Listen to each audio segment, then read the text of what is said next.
Josh Allen elbow watch continues.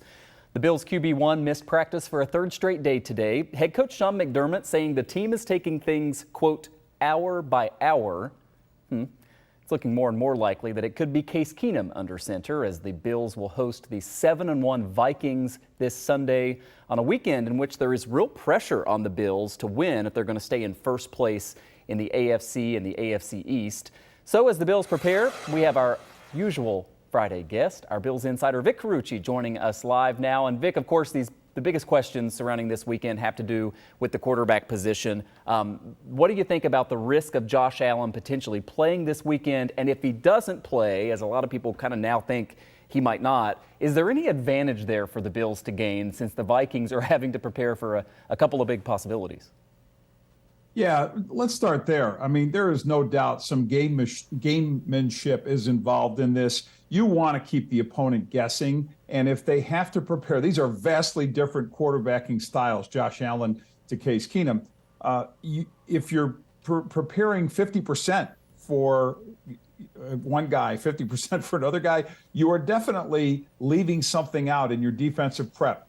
That aside, I'd be surprised if Josh Allen plays this game. I don't see the risk being there for the Bills to take now when there's a much bigger view, a longer view for this team trying to get, of course, not only into the postseason, but win a Super Bowl and do it their best chance with Josh Allen. So sitting him for this game would seem to make the most sense to me. You're at least talk about this forecast too. I mean, it's going to be the kind of day we're gripping a football, and by all indications, listening to the reports, and I've talked with some NFL medical people, not treating Josh, but the whole idea of gripping and throwing a football would be difficult in those conditions, a wet ball and so forth, having to grip it tighter, and just being exposed to the contact that a quarterback would deal with. None of that would make a lot of sense to me. Yes, every game is important, but I think the Bills, if you're the team that they think they are, that we think they are, you weather this. You have a backup quarterback,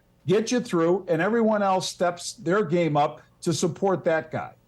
Does seem like the most likely scenario at this point. We'll see what happens. Vic, I do want to ask you about the Bills defense, though. Of course, missing two starters in Jordan Poyer and Greg Rousseau. How are they going to be able to handle this Vikings offense that we know can make some pretty big plays in the air and on the ground as well? Yeah, that's the real challenge here because you mentioned on the ground, and that's been a problem. It's now a trend problem for the Buffalo Bills in two games where they've struggled to stop the run. The good news, Matt Milano, according to Sean McDermott, ready to get back in the lineup from that oblique injury, but it has to be more than Matt Milano. The interior defensive line, Jordan Phillips, Ed Oliver, that crew that was playing so well for the better part of 6 games has to get back to that form of clogging things up in the middle. And then it's also on the defense as a whole, the linebackers fill those gaps. You hear the coaches talk about problems with gap integrity. That means guys are just leaving those openings, and they've got to put an end to that. Finally, Vic, got about a minute left. When we look big picture at where we are right now in the season, I mean, let's not lose sight of the fact that the Bills are the #1 ranked in the standings in the entire AFC right now. But just a horrible showing last week. You've got this game against a really good team. You got a quick turnaround coming up in a couple of weeks right before Thanksgiving. How do you size things up right now where we are? Yeah, the way I size things up is that they're still the team to beat. And the Josh Allen issue is overshadowing a lot right now, big part of the focus, but it's a whole team that has to kind of get them through this. As I mentioned, the backups. By the way, there's a history with the Buffalo Bills. They were kept on a Super Bowl path by a guy named Frank Reich while Jim Kelly, Hall of Famer, was out. So you got to remember that. And Cleveland, Detroit. I mean, these are all winnable games, I believe, with or without Josh Allen. I'm not saying they could go a 3-0 stretch without him, but I also wouldn't rule that out. I think they got a puncher's chance without him. And, of course, having him healthy, fully healthy, is their best solution for the entire season. Yeah, got to have that down the stretch. Vic Carucci, thanks so much for being here. Have a great weekend, my friend. All right, Michael, you too.